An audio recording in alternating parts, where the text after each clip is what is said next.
नमस्ते, money capital channel में आप सबका स्वागत है। तो आज हम इस वीडियो में मैर्केटर लिमिटेड इस कंपनी के बारे में फुल इन्फॉर्मेशन देखने वाले हैं, ताकि हमें पता चल सके कि कंपनी का शेयर फ्यूचर में एक मल्टीबैगर रिटर्न हमें देते हुए देखने को मिलेगा या फिर नहीं। तो इसके लिए कंपनी के फंडामेंटल, साथ ही में कंपनी के ऊपर कितना बोरिंग्स है और उसके साथ ही में कंपनी के प्रमोटर के पास कंपनी की कितनी शेयर होल्डिंग है, यह सब देखना पड़ेगा, ताकि हम कंपनी के बारे में फुल इन्फॉर्मेशन देखने से हमें ये पता चलेगा कि कंपनी अपना जो बिजनेस कर रही है उसमें कंपनी हमें अच्छा परफॉर्मेंस करते हुए देखने को मिली है या फिर नहीं।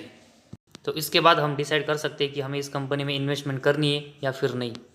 तो सबसे पहले हम कंपनी का जो बिजनेस है उसके बारे में इंफॉर्मेशन देखते हैं। तो कंपनी हमें अपने सब्सिडीज के थ्रू डाइवर्सिफाई ग्रुप में काम करते हुए देखने को मिल रही है। तो कंपनी का जो मेन बिजनेस है वो हमें शिपिंग का यहाँ पर देखने को मिल रहा है, और उसके साथ ही में कंपनी अपने सब्सिडीज के थ्रू हमें शिपिंग, गैस, कोल माइनिंग और उसके साथ ही में लॉजिस्टिक, इन जैसे बिजनेस में हमें काम करते हुए देखने को मिल रही है।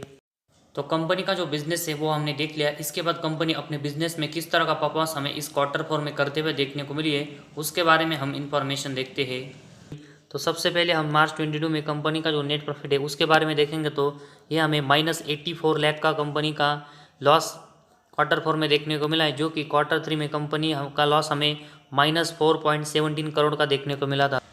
तो क्वार्टर थ्री में कंपनी का जो लॉस है वो हमें -4.17 देखने को मिला था, जो कि कम होकर इस क्वार्टर फोर में सिर्फ हमें 84 लाख देखने को मिला, जो कि एक थोड़ी सी अच्छी बात कंपनी के लिए देखने को मिल रही है। वही अगर हम पिछले साल के क्वार्टर फोर में देखेंगे तो उस समय कंपनी का लॉस हमें -115.44 करोड़ का देखने को मिला था, जो कि अभी हमें इस क्वार्टर फोर में कंपनी का नेट प्रॉफिट -0.84 लाख का देखने को मिल रहा है, जो कि ईयरली बेसिस भी देखेंगे तो कंपनी का नेट प्रॉफिट में हमें इम्प्रूवमेंट देखने को मिली है। तो इस कंपनी का क्वार्टर फोर का जो रिजल्ट है उसमें हमें कंपनी इस क्वार्टर फोर में क्वार्टरली और ईयरली बेसिस दोनों में अपना जो नेट प्रॉफिट है वो कंपनी ने इम्प्रूव किया है। इसके बाद इन्वेस्टमेंट की नज़र से देखेंगे तो कंपनी के प्रॉफिट एंड लॉस स्टेटमेंट के बारे में हमें देखना पड़ेगा, और इसके लिए सबसे पहले हम कंपनी का जो सेल्स है उसके बारे में इंफॉर्मेशन देखेंगे। तो मार्च 11 में कंपनी का सेल्स 2800 था, इसके बाद 3700, इसके बाद 3700, इसके बाद 3400, 3000, 2700, 2100, इसके बाद 932, 867, 20 में 639, 21 में 374 और मार्च 22 में कंपनी का सेल्स हमें जीरो देखने को मिला है। तो अगर हम मार्च 14 के बाद देखेंगे तो कंपनी का जो सेल्स है वो हमें कंटिन्यू डाउन होते हुए देखने को मिला है, और ये मार्च 22 में जीरो होते हुए देखने को मिला है, जो कि सबसे निगेटिव बात हमें यहाँ पर देखने को मिल रही है। तो कंपनी अपना जो सेल्स है वो हमें मार्च 22 में करते हुए देखने को नहीं मिल रही है। इसकी वजह से कंपनी के बाकी के परफॉर्मेंस है उसके ऊपर हमें बहुत ही बड़ा इम्पैक्ट आते हुए देखने को मिल सकता है।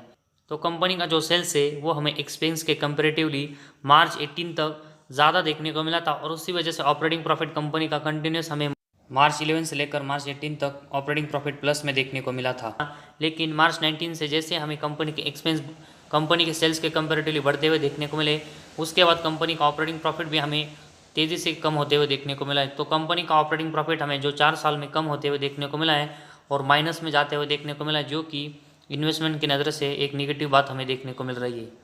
वही इसके बाद ऑपरेटिंग प्रॉफिट मार्जिन भी देखेंगे तो कंपनी का हमें मार्च 18 के बाद ये भी माइनस में जाते हुए देखने को मिला है, तो ये भी इन्वेस्टमेंट की नज़र से एक नेगेटिव बात है।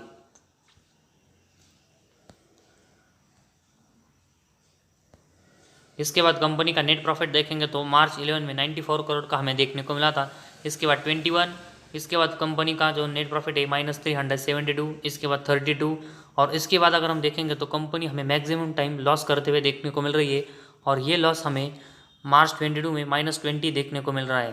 तो कंपनी का जो सेल्स है वो हमें मार्च 22 में जीरो देखने को मिल रहा है, और इसी वजह से अगर हम देखेंगे तो कंपनी का जो लॉस है वो, और ये लॉस हमें मार्च 22 में -20 करोड़ का देखने को मिल रहा है।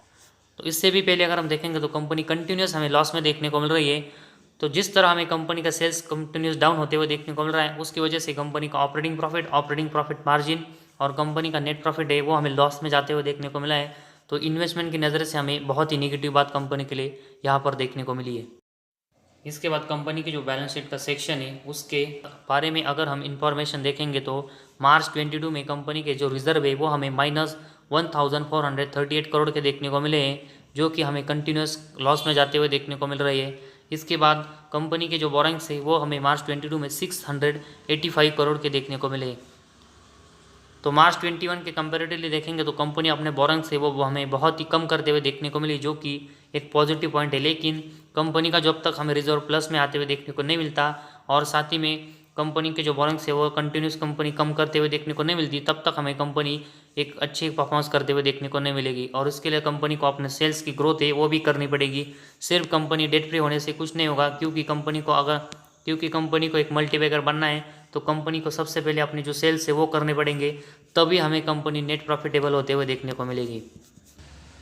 इसके बाद कंपनी के जो कैश फ्लोज है उसके बारे में हम इन्फॉर्मेशन देखते हैं। तो कंपनी के नेट कैश फ्लो हमें मार्च 22 में +2 करोड़ के देखने को मिले, जो कि मार्च 21 में -5 और इससे पहले देखेंगे तो 18 करोड़ के हमें देखने को मिले।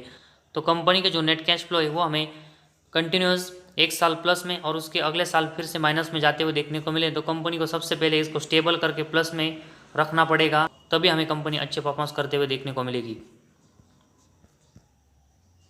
इसके बाद शेयर होल्डिंग पैटर्न के बारे में अगर हम इंफॉर्मेशन देखेंगे तो इसमें हमें प्रमोटर के पास मार्च 22 में 6.84% की हिस्सेदारी देखने को मिली है, जो कि अगर हम दिसंबर 19 के बाद देखेंगे तो कंपनी के प्रमोटर की हिस्सेदारी हमें कंटिन्यूस कम होते हुए देखने को मिली, जो कि बहुत ही निगेटिव बात है। और मार्च 22 में जिस तरह हमें प्रमोटर के पास बहुत ही कम हिस्सेदारी देखने को मिली है, ये भी हमें इन्वेस्टमेंट की नज़र से बहुत ही निगेटिव बात देखने को मिली है। वही एफआईएस के पास अगर हम देखेंगे तो हमें सितंबर 21 तक इस कंपनी की हिस्सेदारी देखने को मिली थी, लेकिन अभी हमें दिसंबर 21 और 22 में इनकी हिस्सेदारी 0 होते हुए देखने को मिली है। वही डीआईएस की भी हिस्सेदारी हमें सितंबर 21 तक इस कंपनी में देखने को मिली थी, ये भी हमें पिछले 2 क्वार्टर से कम होते हुए देखने को मिली है, जो कि ये भी निगेटिव बात देखने को मिली। वही पब्लिक अगर हम देखेंगे तो पब्लिक की हिस्सेदारी हमें कंटिन्यूस इस कंपनी में बढ़कर 93.16% की देखने को मिली है। तो पब्लिक की जो हिस्सेदारी है वो अगर हम दिसंबर 19 से देखेंगे तो जो 75% थी वो अभी हमें 93% तक जाते हुए देखने को मिली। तो इस कंपनी के प्रमोटर की हिस्सेदारी हमें कंटिन्यूस कम होते हुए देखने को मिल रही है। एफआईएस की हिस्सेदारी हमें 0 और डीएस की भी इस कंपनी में हिस्सेदारी हमें 0 होते हुए देखने को मिली है। तो इन्वेस्टमेंट की नज़र से हमें बहुत ही निगेटिव पॉइंट देखने को मिला है।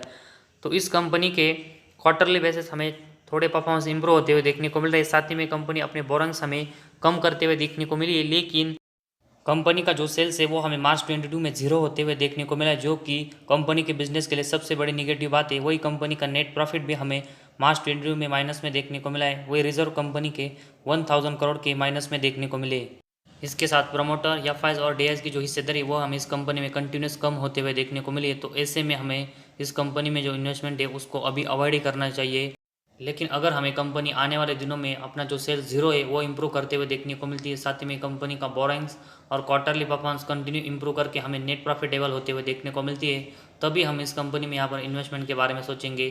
तब तक हमें सिर्फ इस कंपनी के परफॉर्मेंस के ऊपर फोकस देना पड़ेगा कि कंपनी कब तक हमें नेट प्रॉफिटेबल होते हुए देखने को मिलती है और कंपनी अपने ऊपर का जो बोरोइंग्स है वो किस तरह हमें कम करते हुए देखने को मिलती है। तो कंपनी अपना बोरोइंग्स और बाकी के सेगमेंट में सभी में हमें अपने परफॉर्मेंस इंप्रूव करते हुए देखने को मिलती है, तभी हम इस कंपनी में यहाँ पर इन्वेस्टमेंट के बारे में सोच सकते हैं। और इसके लिए सबसे पहले कंपनी का जो मार्च 22 में सेल 0 हुआ है उसको कंपनी को इंप्रूव करना पड़ेगा, तभी हमें कंपनी नेट प्रॉफिटेबल होते हुए देखने को मिलेगी और तभी हम इस कंपनी में यहाँ पर इन्वेस्टमेंट के बारे में सोच सकते हैं। तो इसके लिए हमें कंपनी का जो सेल्स है उसकी प्रोग्रेस पर कंटिन्यूस फोकस देना पड़ेगा। तो इसके बावजूद अगर कोई भी इस कंपनी में यहाँ पर इन्वेस्टमेंट करना चाहता है वो बहुत ही स्मॉल क्वान्टिटी में करें, क्योंकि कंपनी का जो मेन सेल्स है वो 0 है और ये कंपनी के लिए सबसे निगेटिव बात है। तो आज हमारे इस वीडियो में बस इतना ही। अगर आपको हमारा वीडियो पसंद आए तो इस चैनल को ज़रूर सब्सक्राइब कीजिए।